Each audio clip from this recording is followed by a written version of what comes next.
Hello दोस्तों, आप सबका एक बार फिर से स्वागत है नायका ट्यूटोरियल्स पॉइंट्स के इस नए वीडियो में। आज के वीडियो में हम लेकर आए गवर्नमेंट जॉब की प्रिपरेशन से रिलेटेड जो भी क्वेश्चंस हैं उसके ऊपर एक ये शॉर्ट वीडियो है। तो चलिए शुरू करते हैं बिना किसी देरी के। तो आज का हमारा पहला सवाल होगा कि कंप्यूटर का जनक किसे कहा जाता है, फादर ऑफ कंप्यूटर। और निश्चित रूप से इस क्वेश्चन से आप सभी वाकिफ होंगे। तो इसका जवाब है हमारा ऑप्शन ए, चार्ल्स बेबस। लेकिन क्यों कहा जाता है, तो इसका भी कारण है। कारण ये है कि चार्ल्स बेबस ने एनालिटिकल इंजन का आविष्कार किया था, जो कि आज के मॉडर्न कंप्यूटर की तरह ही था, पर इसको प्रारंभिक रूप बोलेंगे। तो इसलिए चार्ल्स बेबस को कंप्यूटर का पिता माना जाता है। तो चलिए चलते हैं अब नेक्स्ट क्वेश्चन पे। तो नेक्स्ट क्वेश्चन है, कंप्यूटर की पहली पीढ़ी में किस तकनीक का उपयोग किया गया था। तो क्या लगता है, तो कंप्यूटर की पहली पीढ़ी में जिस तकनीक का उपयोग किया गया था उसे कहते हैं वैक्यूम ट्यूब। ये ऑप्शन बी आपका करेक्ट आंसर है। अच्छा, इसके बाद अगर हम बोले तो सेकंड पीढ़ी में किसका यूज किया गया था, तो सेकंड पीढ़ी में यूज किया गया था ट्रांजिस्टर का, एंड थर्ड पीढ़ी में आईसी का, एंड फोर्थ पीढ़ी में माइक्रो प्रोसेसर का। तो आई थिंक ये भी ऑप्शंस बन सकते हैं अगले क्वेश्चंस के लिए। तो चलते हैं, आगे बढ़ते हैं। ओके, सीपीयू का पूरा नाम क्या है।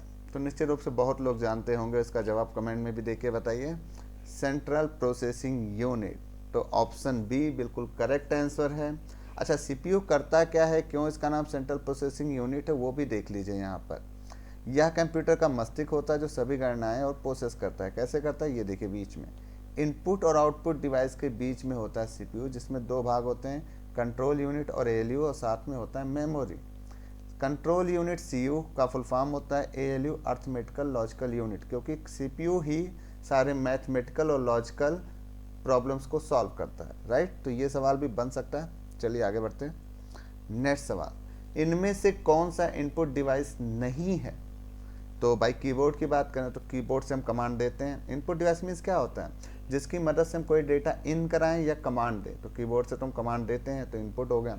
मॉनिटर, मॉनिटर से तो कमांड नहीं देते, इससे तो हमें पता चलता है कि हमने जो किया उसका मतलब क्या है। तो इसका भी जवाब क्या है, मॉनिटर। तो मॉनिटर आउटपुट डिवाइस है जो कि कंप्यूटर से प्राप्त जानकारी को विजुअल रूप दिखाता है। ओके, और यहाँ पे देखिए लेफ्ट हैंड साइड में हमारे पास इनपुट डिवाइस की लिस्ट भी और आउटपुट है। तो एक बार देखेंगे, मॉडम क्या है, इनपुट डिवाइस है। कैमरा इनपुट डिवाइस है क्योंकि कैमरा इन करता है फोटो हमारी। माउस इनपुट डिवाइस है। Light pen input, touch screen, CD, DVD, drive. ये ड्राइव की बात कर रहा है, नॉट सीडी, क्योंकि सीडी तो एक मेमोरी है। अगर हम पेन ड्राइव की बात करें तो pen drive input, web camera, keyboard, VCR, joystick, scanner, ये सब इनपुट डिवाइस है। आउटपुट की बात करें तो स्क्रीन, प्लॉटर, एक प्रकार का प्रिंटर है, printer, speaker, headphone and earphone, ये सब क्या हो गए हमारे आउटपुट डिवाइस। अब एयरफोन में वो माइक की बात नहीं कर रहा है, कान में लगाने वाले एयरफोन की। ओके, तो चलिए आगे बढ़ते हैं हम लोग। नेक्स्ट सवाल हमारा आ गया, एसएसटी का पूर्ण नाम क्या है। तो देखिए, एसएसटी अभी नई टेक्नोलॉजी आई है कुछ सालों पहले ही। इसके पहले हम लोग एचडीडी यूज करते थे, मतलब हार्ड डिस्क जिसको हम बोलते थे, उसकी जगह आप एसएसटी ने ले लिए। तो इसका फुल फॉर्म होता है option C, solid state drive. Solid state drive याद रखिएगा, ठीक है। और इसी तरह मैं आपको एसटीडी से भी अंतर बता दूं, ये पहले यूज होता था हार्ड डिस्क। एसटीडी और एसटीडी दोनों ही डेटा स्टोर करने में इस्तेमाल होते हैं, लेकिन ये दोनों अलग अलग तकनीक पे काम करते हैं। एचडीडी जो है पारंपरिक डिस्क ड्राइव है जो घूर्णन चुंबकीय डिस्क का उपयोग करता है। जैसे कि पहले गाने की कैसेट में रील्स आती थी, वो घूमने के साथ काम करती थी। तो इसी तरह इसमें देखिए फोटो में ये एक मैग्नेटिक टेप होता है जो कि सीडी की तरह घूमता रहता है और डेटा को रीड करता रहता है। ओके, और जबकि एसएसडी जो है वो सॉलिड स्टेट ड्राइव है जो कि फ्लैश मेमोरी का उपयोग करता है, जैसे पेन ड्राइव। पेन ड्राइव में कोई भी घूमने वाली चीज़ नहीं होती, तो पेन ड्राइव की तरह हमारा एसएसडी काम करता है। तो ये दोनों इमेज हो गई, इनको देखिए। अब आगे बढ़ते हैं, ठीक है। अच्छा, एक चीज़ और है, एसएसडी जो है वो एसटीडी की तुलना में ज़्यादा स्पीडअप होता है, ज़्यादा तेज़ी से काम करता है और थोड़ा महंगा भी होता है। जाहिर सी बात है, जो तेज़ काम करेगा थोड़ा महंगा होगा। तो ये ध्यान रखें, इस पर भी सवाल बन सकते हैं। दोनों का काम एक ही है, एसएसडी और एचडीडी का काम दोनों है। वो पुरानी टेक्नोलॉजी, एसएसडी नई टेक्नोलॉजी, दैट्स इट, दोनों मेमोरी हैं। नेक्स्ट आगे बढ़ते हैं, विंडोज, लाइनेक्स और यूनिक्स क्या है।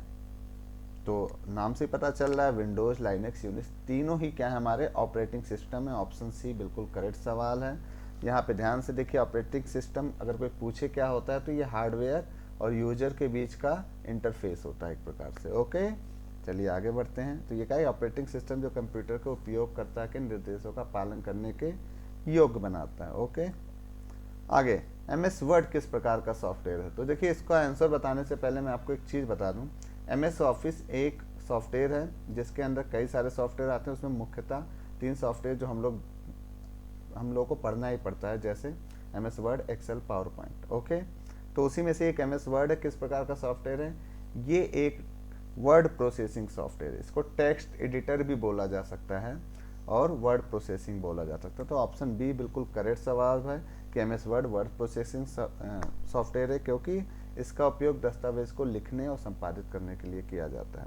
अच्छा, इसमें एक और दो सॉफ्टवेयर है, जैसे माइक्रोसॉफ्ट एक्सेल। ये क्या होता है? एक स्प्रेडशीट सॉफ्टवेयर होता है जो संख्यात्मक डेटा को व्यवस्थित करने, विश्लेषण करने और रिकॉर्ड करने के लिए डिजाइन किया गया है। और तीसरा हमारा आता है पावर पॉइंट, जिसका नाम PPT भी है। तो जबकि माइक्रोसॉफ्ट पावर पॉइंट एक प्रेजेंटेशन सॉफ्टवेयर है जिसका उपयोग दृश्य और आकर्षक प्रेजेंटेशन बनाने के लिए किया जाता है। ओके, एक चीज़ और मैं बता दूं, MS वर्ड का एक्सटेंशन नेम सवाल में पूछा जाता है, तो .docx लेटेस्ट वर्जन के लिए आप .doc भी बोल सकते हैं, doc file. And then MS Word होता है .xls और लेटेस्ट वर्जन का .xlsx। और PPT का तो आप सबको पता है .ppt और .pptx फॉर लेटेस्ट वर्जन। तीनों के लेटेस्ट वर्जन में x लास्ट में ऐड कर देते हैं। That's it. 2007 के बाद ये लेटेस्ट वर्जन आना शुरू हुआ है। चलिए आगे बढ़ते हैं नेक्स्ट क्वेश्चन की तरफ। जावा किस प्रकार की भाषा है? तो ये एक लैंग्वेज है, जाहिर सी बात है प्रोग्रामिंग लैंग्वेज है। ऑप्शन सी, इसमें कोई डाउट ही नहीं होना चाहिए हमें। तो जावा एक उच्च स्तरीय प्रोग्रामिंग लैंग्वेज है जो वेब, मोबाइल और डेस्कटॉप एप्लीकेशन बनाने के लिए उपयोग में लाया जाता है। अच्छा, उच्च स्तरीय का मतलब देखो 3 प्रकार के होते हैं, low level language, middle level language और हाई लेवल लैंग्वेज। तो ये हाई लेवल लैंग्वेज है। इसमें 3 तरह के लैंग्वेजेस जो आपके ऑप्शन में ऑलरेडी हैं। मार्कअप लैंग्वेज क्या होता है? तो डेटा को संरचित और प्रारूप देने वाली भाषा, जैसे HTML और XML। तो HTML क्या करता है? वेब पेज डिजाइन करता है और XML डेटा को फाइल में स्टोर करता है। एक एक्चुअली XML कोई लैंग्वेज नहीं है, वो एक स्टाइल है किस तरीके से आप डेटा को रख सकते हैं। देन आता है स्क्रिप्टिंग लैंग्वेज, तो स्वचालित और इंटरेक्टिव प्रोग्राम लिखने का भाषा होता है, जैसे जावास्क्रिप्ट, पाइथन और PHP। स्क्रिप्टिंग लैंग्वेज को आप ऐसे भी बोल सकते हैं जो लाइन बाय लाइन रन करें। देन आता है query language. Query language database से रिलेटेड होता है, तो जैसे MySQL। डेटा से डेटा को लेना और उसमें डालना, अपडेट करना, डिलीट करना, ये सारे काम क्वेरी लैंग्वेज की मदद से होता है। ओके, आगे बढ़ते हैं।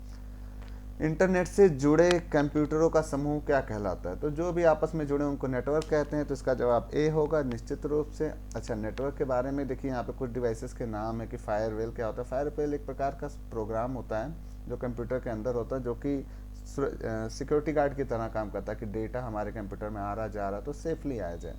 और ये सारे हो गए यूजर। अच्छा, इसमें एक चीज़ और ध्यान दीजिए, जिससे हम जुड़ते हैं उसको सर्वर कहते हैं और हम हो जाते हैं यूजर। ओके, नेक्स्ट, कंप्यूटर कितने प्रकार का होता है नेटवर्क? तो नेटवर्क 4 प्रकार के होते हैं। सबसे पहले LAN, local area network, MAN, metropolitan area network, वैन, वाइड एरिया नेटवर्क और पैन, पर्सनल एरिया नेटवर्क। ये 4 प्रकार के नेटवर्क हो गए। क्या होते हैं इनको बहुत आसानी से समझा दूँ।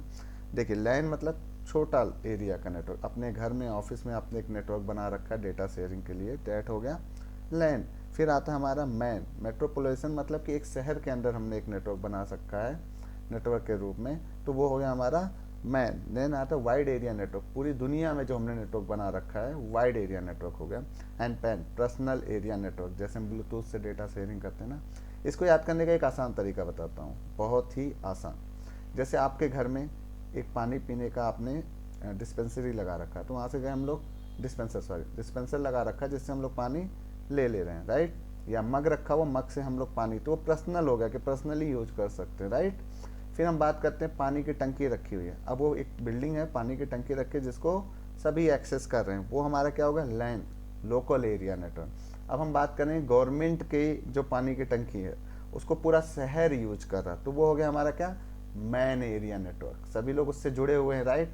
और वाइड एरिया नेटवर्क क्या हो गया? इसका एग्जांपल बादल ले लो, पानी तो पूरी दुनिया में कहीं से कहीं भी पहुंच सकता है, राइट। सब उससे कनेक्टेड हैं। तो हो गया बादल, वहाँ से भी पानी ही मिल रहा है। तो आगे बढ़ते हैं, चलिए नेक्स्ट क्वेश्चन पे।